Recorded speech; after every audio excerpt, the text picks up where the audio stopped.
Hey there, Misfits. It's time to take a first look at Dark Matter, the RPG. Okay, this game is Dark Matter by Mage Hand Press.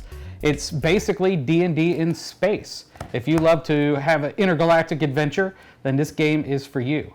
Now, D&D in space isn't a new idea. Spelljammer came out in 1989, and I hated it, but I digress. This game, Dark Matter, has a lot of fun in it, and it's definitely the game that I enjoyed the most when I was reading through, because it is a whole lot of fun.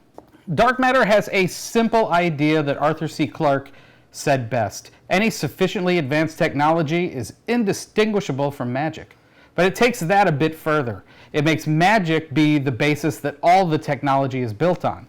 Your cell phone battery? It's basically a rechargeable magic spell. And your ships, your blasters, all that other stuff powered by magic, but it's technology. Now, the setting of Dark Matter is the verse, which touches this old brown coat's heart in a special place. And it basically says that, Greyhawk, Abertoril, and every other planet you know from a D&D setting is just part of the greater universe.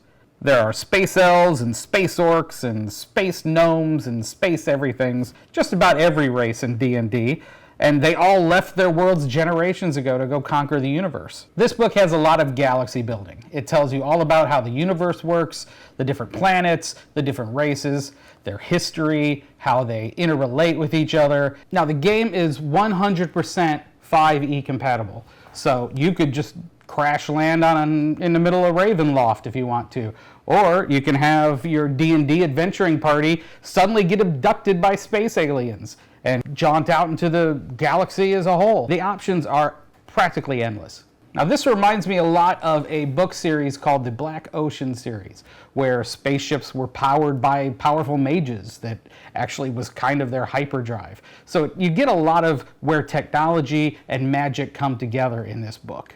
Now, not only are most races represented in this book that you're used to in D&D, but there's also a few new races that this game has to offer. You have Nautilids, Amoeboids, Aviara, Scathari, Rothian, and Vect races.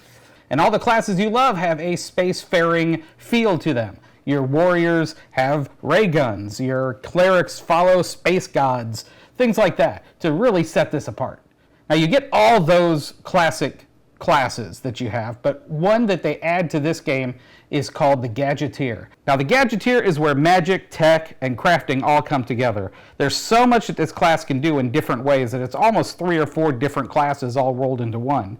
They can create new objects, they can create AI, they can build your ship. Anything that you need to do in the universe, they probably have built it.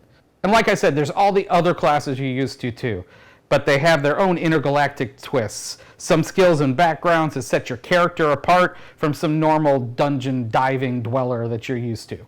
Then once you've got your character created, all you've got to do is find a few friends, grab a ship, and make your fortune out in the universe.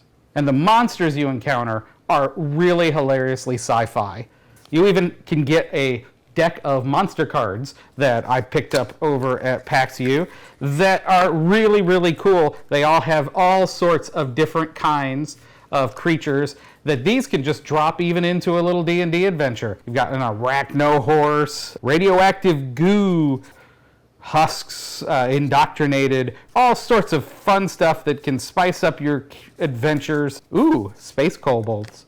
This game has it all so on point, and it blends in perfectly with a 5e adventure. What's not to love? I totally recommend you get Dark Matter from Mage Hand Press, grab a few friends, and head out into the verse, and have a great time. Thanks for joining me on First Look. I'm Tom, and until next time, game on.